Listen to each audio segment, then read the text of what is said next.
Graça e paz, amigos e irmãos que acompanham as lives do Ministério Palavra da Cruz. De terça a sexta-feira, 15 horas horário de Manaus, 16 horas horário de Brasília, a Igreja Batista de Constantinópolis está presente na internet através deste ministério, deste canal Palavra da Cruz. E eu quero motivar você a entrar no nosso canal no YouTube, inscrever-se, ativar o sino, curtir e compartilhar para que você nos ajude a divulgar este ministério de pregação do Evangelho da Graça de Deus. Portanto, acompanhe, entre no nosso canal e lá também você terá acesso a todas as demais mensagens que foram ao ar, as lives estão editadas e à sua disposição para você crescer na graça e no conhecimento de Jesus Cristo, o Senhor. Nós estamos agora numa nova série baseada em 2 Crônicas e nós temos aprendido que o cronista, o autor, provavelmente Esdras, ele escreveu o livro de Crônicas para aqueles judeus que voltaram do exílio. Depois de 70 anos de cativeiro, de desterro, de deportação, e ao voltar para a Terra Prometida, eles a encontraram destruída, queimada, arruinada. E a pergunta que não queria calar era: por que tudo isso nos aconteceu? Éramos uma grande e próspera nação. Por que fomos derrotados, destruídos, humilhados? Por quê? O que explica este caos? O cronista quer que eles compreendam à luz do passado, para que eles compreendessem que o presente é a colheita do passado. O futuro será a colheita do tempo presente. Por isso ele conta 450 anos de história, não por amor à história, ao registro dos fatos, não, mas ele quer transmitir uma mensagem. O livro de Crônicas é um sermão. Ele quer explicar teologicamente, moralmente, espiritualmente a tragédia moral que se abateu sobre a nação, trazendo a tragédia para toda a nação, em termos políticos, sociais e econômicos, e para dizer para aquela geração: não voltem a cometer os mesmos erros. Deus nos abençoou ricamente e as bênçãos de Deus nos levaram à infidelidade. As bênçãos de Deus deveriam ter gerado em nós gratidão, compromisso, honrar a Deus, mas apesar de termos sido abençoados, nós deixamos Deus de lado. Então, a mensagem que Esdras, ou o cronista, transmitiu foi: fidelidade está intimamente relacionado com bênçãos de Deus. Infidelidade também está íntima e profundamente relacionada aos juízos de Deus. E nós começamos a ver os reis. Roboão, ele foi neto de Davi, filho de Salomão. Ele foi o primeiro na sucessão após Absalão, após Salomão. E nós vimos na live passada que depois que o reino, em 2 Crônicas 12:1, depois que o reino de Roboão se estabeleceu e o rei havia se fortalecido, ele deixou a lei do Senhor e com ele todo Israel, por eles terem transgredido contra o Senhor. Sisaque, rei do Egito, atacou Jerusalém no 5º ano do rei Roboão, com 1.200 carros e 60.000 cavaleiros. Era inumerável o exército que veio com ele do Egito, líbios, suquitas e etíopes. Ele conquistou as cidades fortificadas de Judá e chegou até Jerusalém. Observem bem, nós aprendemos que após Roboão se estabelecer e se fortalecer, o que foi que ele fez? Ele deixou a lei do Senhor. O Senhor é o legislador. A lei do Senhor revela e expressa a sua vontade, o seu querer soberano, que nos ensina o que é certo e o que é errado, o bem e o mal. E quando você deixa, abandona e esquece a lei do Senhor, você está se esquecendo do Senhor, que é o legislador da lei. A lei do Senhor, a lei que lhe pertence, a lei que ele revelou, a lei que procede, que é oriunda dele, que nos faz conhecer sua vontade. E o sentido da vida é conhecer a vontade de Deus e obedecê-la, conhecer os mandamentos de Deus e obedecê-los. A vida plena, ela é produto da submissão à soberana vontade de Deus. E nós aprendemos a respeito desta vontade soberana na lei do Senhor, que nos ensina o seu querer e a sua vontade. E com esta atitude de deixar a lei do Senhor, o que aconteceu?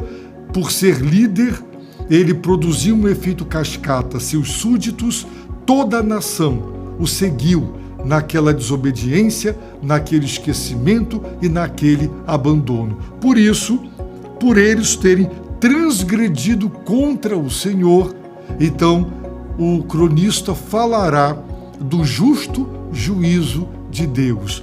Por eles terem transgredido, aqui está a razão. Será apresentado o castigo, a disciplina, o justo juízo de Deus. Mas sempre que a Bíblia fala do juízo de Deus, ela também deixa claro a razão, a causa. A ira de Deus é santa, é pura. Não é como nós que ficamos furiosos porque estamos hoje irritados com os nossos problemas. A ira de Deus é santa. Ela é a reação santa de Deus diante do mal. Ela é a revelação da própria justiça de Deus. E o texto bíblico diz, por eles terem transgredido contra o Senhor. Essa foi a causa do juízo de Deus. Eles transgrediram contra o Senhor. Agora observem, o verso 1 diz que eles deixaram a lei do Senhor. E agora diz que eles transgrediram contra o Senhor. O apóstolo Paulo nos ensina, lá na sua carta aos Romanos, no capítulo 2, que nós desonramos a Deus quando nós desobedecemos a sua lei. Portanto, quando você desobedece os preceitos, os mandamentos, a lei moral, os mandamentos de Deus, você desonra a Deus. Se você deixa a lei do Senhor, você também está abandonando o legislador da lei. E agora o cronista deixa claro que eles transgrediram contra o Senhor. Em 1 João, nós aprendemos que pecado é rebeldia contra Deus, não é? É rebeldia contra a lei. A palavra rebeldia traduz a palavra grega anomia, anomos. Nomos é lei, anomos é sem lei. É a suspensão, a abolição de toda a lei, a verdadeira anarquia, não querer reconhecer a autoridade, submissão, regras, mandamentos que norteiam. Então o pecado é rebeldia contra a lei, é não querer qualquer tipo de lei moral. Essa é a essência do pecado.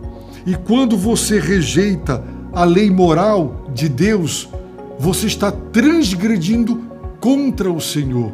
Essa atitude para com a lei moral de Deus é uma atitude contra o próprio Deus, o que subjaz ao desprezo pela lei moral de Deus é o desprezo ao próprio Deus. Então eles transgrediram contra o Senhor. Aquilo era uma ofensa assintosa, uma rebelião, um atrevimento da parte do homem contra o Senhor. E é interessante porque a palavra transgredido revela o ultrapassar limite. Quando você dirige seu carro a 120 km por hora e o limite de velocidade que a lei do trânsito para aquele local estabelece, digamos, 80 km, você ultrapassou um limite.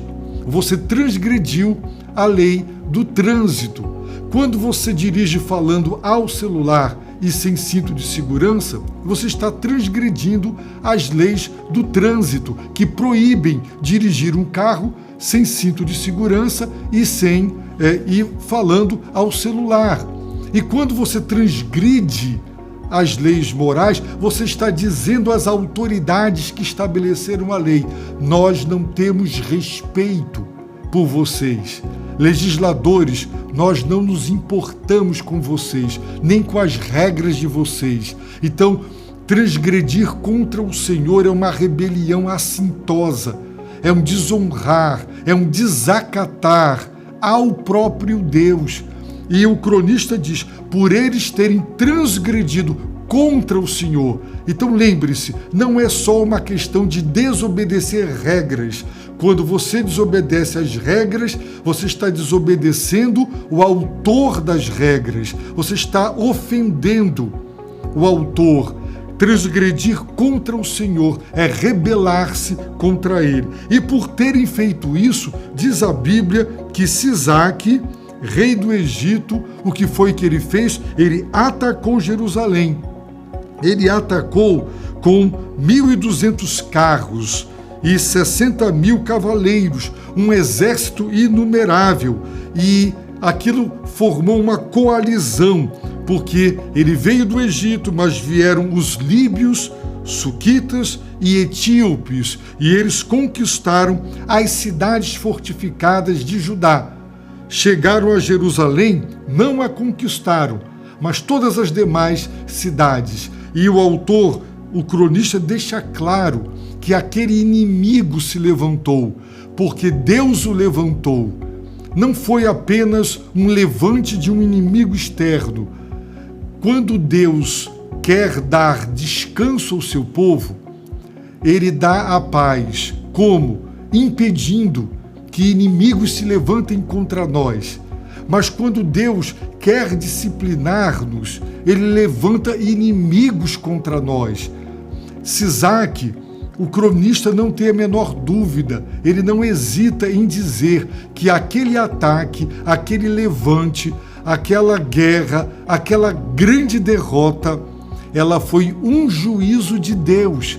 Deus não deixa o pecado impune. Deus não fica impassível diante do mal, ele reage diante do mal. E porque eles deixaram a lei do Senhor e transgrediram contra o Senhor os entregou nas mãos dos seus inimigos. Essa é a lição central. Seja obediente a Deus. Perfeição nenhum de nós consegue. Obedecer plena e perfeitamente, jamais ninguém. Somos pecadores. No entanto, se nós amamos a Deus, se nós amamos a palavra de Deus, se nós buscamos a Deus, se nós oramos a Deus, se nós jejuamos, se nós realmente estudamos a palavra e nós convivemos com os santos na comunhão do corpo de Cristo, nós nos fortalecemos, somos fortalecidos por Deus para honrarmos a Deus obedecendo a sua lei e nos submetendo à sua vontade. Crônicas ensina que fidelidade tem a ver com prosperidade, infidelidade com justo juízo de Deus. Então aprenda esta lição em sua vida. Quando Deus te fizer prosperar, te abençoar, não deixe a lei do Senhor, não transgrida contra o Senhor, desobedecendo aos seus mandamentos, porque certamente Deus não deixará seu pecado impune. Assim, eu oro para que Ele te dê sabedoria, para que Ele te ensine a sua palavra e para que você se quebrante, se humilhe na sua presença, para que você se lembre do seu Filho, de Jesus Cristo, o Salvador do mundo, porque só nele há esperança de vida eterna. Eu suplico a Deus que te abençoe, rica e abundantemente.